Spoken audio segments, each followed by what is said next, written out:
right, today we're going to talk about the 13 ways that people typically fail in a digital transformation, and hopefully some ways you can look around a corner and not run into the same trouble. All right, so the first one is so big, and it's where it all begins, and it's not having a clear vision or a strategy about why you're doing this transformation. So many times we see people just jump in and start transforming. And what ends up happening is you get things that go as fast as you wanted them to. You run into roadblocks that were sort of unanticipated. You didn't think through how you're going to do it. And then people further down the organization get stuck and don't understand why we're doing this. So taking the time to do a clear strategy and really like, what's the problem that the business has that's why we're doing this. So if you take a look at our podcast on the 5 pillars of digital transformation, look at which one you're working on, or which, are you doing all of them? Are you doing 2 of them? Sometimes it's proactive. You see something coming in the market. You have competitors that are putting a lot of pressure on you through perhaps new tools they put in place. They're achieving margins you can't. It must be through some kind of operational efficiency, customer complaints, lack of quality, all kinds of things. There could be a lot of reasons why you want to do this. And if you're not clear about what's supposed to happen when you're done, you're obviously not going to get there. Alice in Wonderland is like, the guy asked, where are you going? And she goes, well, I don't know. And he said, well, I guess you'll never get there, because how are you supposed to go somewhere where you don't know where you're going? So the second step that's sort of related is looking at whether or not your leadership is really committed to, is this what we're doing? So this is one of those things that shows up in communication. It shows up in decisions you're making about investments and people. Are we really committed to do this? Or this is sort of like we're just trying to check a box for, some board member said we had to do something. So a really committed leadership, even doing things like, the old thing about if you can say this in public, if you can say it out loud and it's authentic, people can remember, hey, we said we're doing this. This is what we're doing. That kind of thing can really drive an organization to stay with it, because you've been through technology stuff. You've probably rebuilt your house, right? You build your house and it is frustrating for a while, and then you finally start to see the light at the end of the tunnel. Technology can have a moment of excitement at the beginning. Oh, we're going to conquer the world. And then it gets hard because you're figuring out all the difficult stuff. But then as you emerge through the other side, it's like, okay, we've changed this company in a way that makes it better and stronger in a way that we didn't have before. And if leadership isn't committed to that and doesn't drive that through all the touch points, all the communication, one-to-one meetings, everything. This is something we're committed to that we're doing. There's a little bit of the whole, when we land on shore, we're burning the boats because we're not going back. Because if you leave one boat, someone's going to get in it and drive back so they can use their spreadsheets they used to use. The other one to look at is relative to that commitment. How ready is your organization to change? And I would say that the answer is, if you don't know, it's probably not. Hardly anyone is good at change. Nobody likes change. You ever tried to quit smoking? You're trying to eat better. It's really, really hard to change your habits. And especially if this is what you get paid to do. So if you're used to a person in the organization manages orders in the spreadsheet that they've used for maybe a decade plus, the new system isn't going to be really fun and appealing to them. And so understanding the strategy, having a leadership commitment, all these things help change the tide about, actually this will be better. And it's always local. Employees want to know what's good for them too. Like they want to serve customers, right? But if it's harder than it used to be, it's more annoying. I'm clicking more, I'm copying and pasting. You can't go backwards. And so part of this is transformation is change management. So setting a standard for how we're going to go through this. And it's entirely possible that from a mindset point of view, there are some employees who may not be a fit in the future, and maybe they self-select out, and maybe you find that out through the strategy and vision. Well, you know what? I like doing the things my old way, and that's not how I want to operate in the future. You need to make decisions about whether that's something that you can actually handle as a company. Do you want to keep those people? Do you not want to keep them? But thinking about a change management program and understanding your organization's willingness or resistance to change, you've got to sort that out before you start investing and before you start moving. All right. So related to this, being good communicators. So we've got a strategy, we've got a commitment, we're working on our ability to change, communicating about these things, and really even, having goals. So communicating a goal. So just because we say we're doing this, if people don't really know exactly where we're going, there's a difference between, we're going to California, and there's a difference between that and we're going to that thing at the end of Santa Monica Pier. Like I can picture the latter, whereas the first is a little bit fuzzy and I know it's west, but how far and all that kind of stuff. So really communicating about what the goals are going to be, what the benefits are going to be, what the touch points might be. So we know how we're doing. So you might say, this is a 9-step process. Everyone be ready for a long trip and pack sandwiches. This is going to be something we're going to have to all invest in together.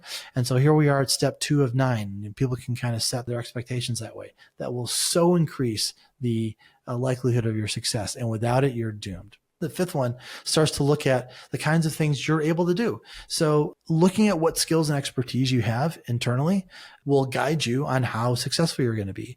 I've seen failures happen where people overestimate the things that they can do themselves. Like, I've been in this industry forever. I'm probably a product expert on how to make something for us to help that. But if you've never made a software product, then knowing about what you think you need isn't as good as someone who actually knows how to build software. So understanding where your expertise is, I think an obvious one is hardly anyone has implemented an ERP who isn't an ERP implementer. 5 times fast and you get $10. And so the idea that you might need to look for help externally is almost a certainty. And so think about the things that you can collaborate with, what you can drive, and what you can sit in the back seat about, and you'll be more successful. I know that a lot of people have specialized people in an organization who may have run the old systems. This is the person who made all our spreadsheets. This is the person who configured our ERP with our old system and is really expert in that. And now in this new system, there's kind of a question mark over their name on the, on the roster to say, like, how does this person fit? I almost always see a great spot for those people in the future of the org, because part of what, if you abstract out what they actually know, what they really know is how their part of the business really works. They also had, a hand in how those things were built and what tools were created, whatever.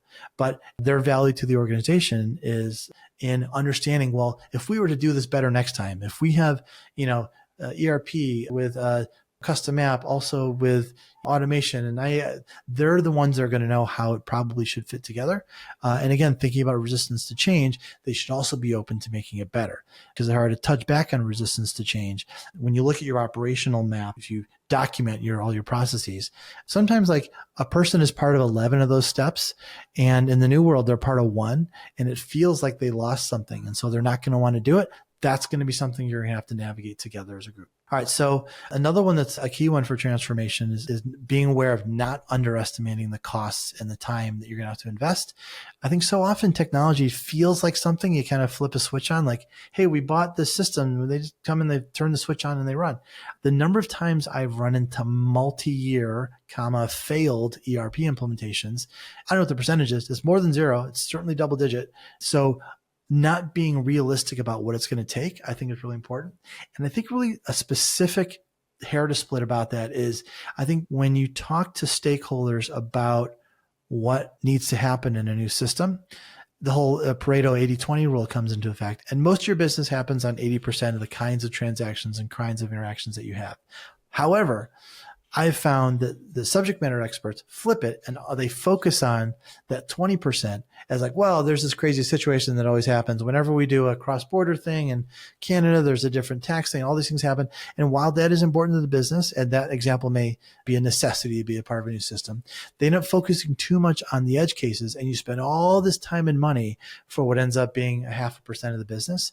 That it's possible, if you take a step back and look at the business, is it even profitable? Should we have been doing that at all? And yet here we are, we've made a system to compensate for it. So be realistic about cost and time, keeping in mind also that your people already had jobs. So if now all of a sudden you've got your transformation team, you might have someone from operations, someone from sales, warehouse, customer service, all these people. Now you're taking away some bandwidth from those departments. So understand what's required from them and how they can either balance or be supported, because now they've just kind of got an extra half a job that they didn't have before. All right. So another piece is looking at whether or not your operations are siloed. So if we're trying to transform and make some connective tissue in the business, so many times operations happen in different parts of even a physical, different parts of the business, if not, metaphorical. And people only know about things when they get tossed over the wall, or they find out about them in emails and other kinds of things. So when you look at how you document your processes, part of what you're looking at is the physical and interpersonal interactions that people have about the business from different departments, flow of information, and what's happening that we can improve what used to be maybe a sluggish kind of takes a long time for something to happen.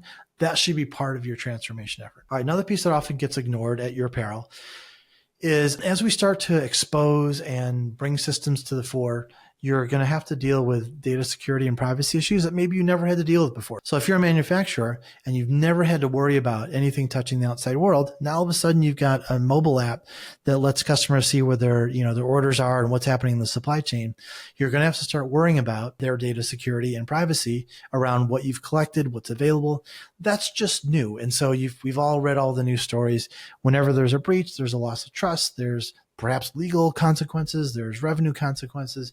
So really paying attention to that, recognizing that we're bringing new technology into the world, and some of it may be at risk to be exposed or have problematic interactions with the outside world. Plan for that now. One of the things that you can do along these lines, if you've ever had to do a SOC 2 or some kind of security audit, be ready with a communication plan around it. So understanding that this thing could happen means that when it does happen, at least we can go to a playbook. So we've got a playbook that says, oh, this should never have happened. We're really upset about this, but here are the steps we're going to go through. Here's who owns what communication and to whom and when and how those things all interact together. Even role playing that once a year, I think is even part of a standard SOC 2. So thinking about just doing a tabletop exercise of, okay, let's pretend we'll play out the Target HVAC breach where someone got into Target systems via an HVAC contractor. If that happened and it turned out that, 100,000 orders were leaked to something, what would we do? Go through that exercise so you're not surprised. So then the second to last one has to do with just focusing solely on the technology side of it. So we've talked a lot about being successful means building a roadmap for how you're going to go through this process, what kinds of things you're going to work on, how you've prioritized it. We've run into so many situations where people are like, yeah, we need a new system, so we bought it. Or we evaluated 5, so we seem like we're doing the right thing. This one seemed like the coolest one. And then we buy it. And I had a client that did this recently. We bought it. We got about 2 months into the implementation. And then we said, okay, well, now we have to do this really important thing. The vendor said, well, this doesn't do that. What do you mean? We never talked about that. And they said, well, this is vital to the business. And they had to yank it out. They'd bought it and, now they're halfway into something and they had to pull it out. Technology is never valuable in and of itself. It has to serve some kind of business customer need. We've been over a lot of the pillars about where to look and some of the places to mitigate your risk. But really, technology serving an end business goal is the only way for it to be ever successful, whether with customers, employees, your bottom line, your shareholders, board.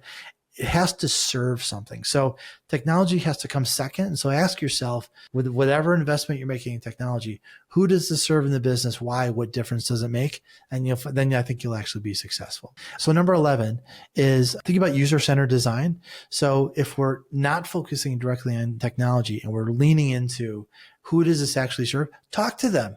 And user-centered design means I'm designing backwards from a user need. So, a user says, it's frustrating for me to call in to customer service, ask about my order. They don't know. I hear them cover their hand over the phone and go, hey, Charlie, what's ever happened to the Thompson order? And they go, oh yeah, we don't know. Like, that's frustrating, right? So that people listening might say, oh, I see a couple of technology solutions to that. So serve that problem, serve the problem of accessibility to data for your customers, right? And ask them, what do you see other competitors doing? What do you do online already that you really like? I really like the way that, the Domino's pizza tracker tells me when it left the house. And the reason I use that example is I feel like apparently it's a universal cool tool that everyone talking about, whenever we talk about any kind of technology thing, people bring up a Domino's pizza tracker. If they're talking about how their stuff goes from the warehouse to the construction site, they think of it as a Domino's pizza tracker. So use that language, find out what things people like. Like that's where you can really make a difference. And then later when it shows up, you've not only delighted them, but you've created like a real thing in the business that people are excited about. So talk to your customers, and customers are not just external customers. When you're looking at process, you're talking to internal customers too. So people who use the quoting system or invoicing system, they're in the trenches every day trying to get things out. If it takes you 2 weeks to do a quote because you can't get shipping information in a timely way, you're not sure about pricing because you need approvals from XYZ, look at serving those parts of the business, because I would imagine, all things being equal, a quote I get back from a company in 30 minutes versus one I get back in a week. Well, the one I get back in a week, I already signed the other one 7 days ago. So looking at ways to really accelerate your business through transforming and AI and all these other new technologies by serving a customer first and working backwards from it, that's how you be successful. Number 12 is not thinking about the fact that when you launch whatever it is that you've launched, it can't possibly be 100% right. Never in the history of technology has someone thought about a thing, it didn't change, you made it, it went out to market, and it was just right. One of the lessons of the last 20 years in software development is this idea called Agile, which you probably heard about. In a nutshell, think about doing like an incremental change, putting it out there, waiting for feedback, hearing the feedback. Some of it will be productive, some of it won't. Picking the stuff you want to act on, iterate and change it and make it better again. So in a transformation, people that expect to say, we're doing this, we're doing XYZ, and then expect that it'll go through the transformation effort. Let's say it's, let's say it's a year, and expecting it to be exactly the same as they thought of a year ago. There's almost no way you'll be right. And then when you put it out there, that new customers coming to this with the Domino's Pizza example, Domino's Pizza Tracker example, they may see it and go, this isn't as cool as I thought it was, or I find a different way to do that. There are going to be things where you shoot your shot and it's going to be wrong. And so you have to be ready, if you're not ready organizationally, to measure and adjust what you put out there and understand that you're going to have a continuous cycle, just like you probably are with everything else, with your sales process, with your marketing, with looking at the manufacturing floor, looking at how you buy and source things. You're always adjusting. So understand that things you put out there will have some kind of measure and adjust from a customer, internal, external, to something that you need to do that is different and now better. The final piece is when you deliver it, the goal is actually improving your bottom line. So I've found that there's so many clients we work with, what they want to do is more convenient than it is necessary. And so there might be something that's a little bit annoying or something that they wish was better. And I think the more you can train your organization to really think about the bottom line outcome of what this thing really does, the more you'll be able to prioritize and successfully implement things that make a difference. If you've got something that takes 20 minutes and is kind of annoying for someone, but yet they only do it once a week, my guess is probably the business is better off by just having that person be annoyed 20 minutes a week. Or maybe there's a way to support them or move it around. Like, not that you want to annoy your people, but there's probably a way to do it that isn't a big technology transformation investment. But if there's something that's like, if we were just able to deliver these things 50% faster than we did before, then we could not just double, but we could quadruple because of XYZ. Now all of a sudden we're talking about something real. And I found personally, even in our own business, the more we've had employees think about dollars versus hours, for example, the more they think, wow, that's a lot to invest in that. I wouldn't recommend that at all. When it's like, well, that'll take me 100 hours. That's just 100 hours. But when it's, however many thousands of dollars, you might go to a client and say, I'm not really sure that's worth investing in. Like, if it was 5 hours, I might do it. But if it's 100, I wouldn't. And then you can have a real conversation around, well, that's actually a good idea or it's not. So same thing with transformations. If you're looking at something where it's a huge lever in the business versus it's something that's an annoyance, really start to think about that lens of convenient versus actually beneficial and think in dollars. And so I think if you go through this list of opportunities to fail, there are opportunities to succeed too. This is a list that shows you, here are things to look out for so that I can be better prepared and not fail in a big transformation effort.